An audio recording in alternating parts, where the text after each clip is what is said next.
just wanted to go back to my electrical a little bit that I did earlier in the video. And it starts with an extension cord, a nice quality. You just need a short piece because it's just going up through a small hole. Don't touch it, you just put it in so you got the smallest hole, maybe 1/2 inch, even less, 3/8, whatever size your cord is, and then you put it up through the floor. And then you just bring your plug to that when you get somewhere where you plug in.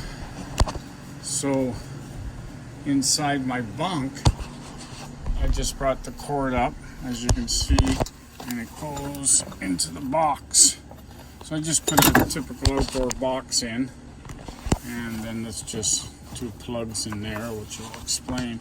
So from there, once I plug in, it makes that box live, and then from the top of the receptacle, I took that wire, as you can see, coming out, and it goes up to the front switch that I have on the other side of the cabinet. So once I plug in, those 2 boxes come live. The 2 plugs are on one side. I have another plug over here, which is really handy for, you know, when I'm cooking at the back and I pull my pull out, I just reach in around the corner. So that is from one of the plugs, which goes up to the front plug, which I have, can't see it, but it's on the front of the bunk here on the top. I also put another one over here, and it has the USB port so you can plug in your phones or your things, laptop, whatever. So basically, by plugging in, I have one plug in that plug for the light, and then I have one plug for this. 2 plugs on the wall, the one in the back and the one front. So from just plugging in, when you get camping, because I'm a weekend camper or go away for a week, I don't live in the van. So this is just a simple way of, not having an extension cord. You still have an extension cord coming to the truck, but you don't have to put it through your window or your door or the seal. And as soon as you plug in, everything comes on. So when you're camping, it just takes relief off your 12 volt. This light will only work when I plug in. So my other van, I put a second battery in this compartment. I put a battery, I put a fair size inverter in, then I had to have a switch, then I had to run it all the way to the front of the van and the switch up there, and then I had to have a decent battery for the back, which was about easily $300 for a dry pack battery, deep cycle dry pack battery where you can store inside. And I didn't want to go that route with this fan because it's so original that I just basically did this little bit for my weekend camping. It makes it convenient to plug in your stuff into the wall outlets, and I don't have much draw on my front battery, so I'm not too concerned. So I went out and picked up one of these new generating systems. It's like a little power system, and they're pretty cool. It's an inverter, but it's also a power pack. It's 30 pounds. So get it out. Sorry about the camera work again. There. So it's that big.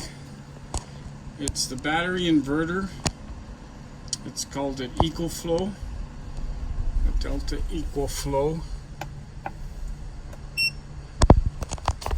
Once you turn it on, it tells you I have 99 hours left of life. I've had this thing for over a month now, fully charged in 1 hour by plugging in, and it's been 4 weeks just sitting here. I tried a few tools and different things on it, my heater, and just to see how it works. So basically I can take this from here and put it in my other van. There's no wires going to it, so you don't have to worry about a fire. can take it out to the picnic table. It's got, the only problem I don't like about it is you gotta flip it around to get to the plug. And this plug is what I done, is I wired in another box. Very low right there. So basically I'm gonna plug that in and then use that plug instead of going in the cupboard. I can keep this in the cupboard. It produces 1800 watts. I'm not too sure on all these numbers, but it'll take a surge of 3300 watts, so which is quite high. So electric frying pans, stoves, my heater, even an air conditioner will run, and then the number on here will change from 99 to how many hours you have left, which when I plugged the heater and it went down to like an hour, which means you could use it, and then you just using it for a bit and you shut it off, and then once you shut it off it rings back up to the high numbers, and you can run lights forever, 63 hours. You can run little fans, 45 hours.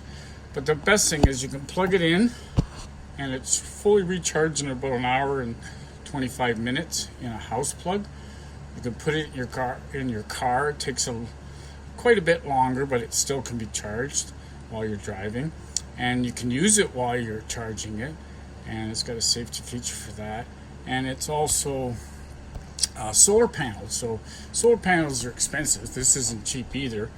But when I weighed out all the option of what I spent on the other van, this was a good option because I can use this in my house if the power goes down. And it's quite small. And it's got all the phone jacks, fast charging jacks. Those are on automatically. You just plug into there. But you turn on the back one to get your plugs to come alive. There they are. Sorry. So I'm going to try it this summer and see. Most times I'll plug in, but then I could take this and plug it into the van at the back and use everything inside, but you'd be nervous someone would walk off with it. So it's good inside. So I did this plug system for this, and so this unit here I watched for sales. It was 1100 Canadian, regular 14. It's 1,000 watt, but the 1300 watts, quite a bit more money, and that's for more people that are hardcore into it for the whole week. But even if I leave this on the shelf, they say that it can sit in my garage, and I got a lot of years of life. It's not going to die like some of those battery packs. So I'm hoping to get 2 or 3 good years of use out of it. Lots of convenience. Just put it inside the cupboard, and I don't need to plug in one night, and I can do whatever. And most times in your house, if it goes down, this will plug right into the fridge and run it. It won't run it long, but you have to get charged. So that's where the solar panel comes in, so that you can charge it by solar panel, which takes a while, but it'll take 4 large sections of screen, it says. But I'm going to buy one just so that I know I'm totally good at the house. I wouldn't have it for the van because I'm only a weekend or week kind of camper. It could run my little mini cooler. Runs it for a long time, and then while I'm driving and keep it plugged in, and so it should be good. EcoFlow. We'll see. There's lots of different ones out there. I'm not saying this is the one, but this came in at a decent price, and for what it does, I watched a lot of YouTube videos on it, and I'll try and get a link for the video.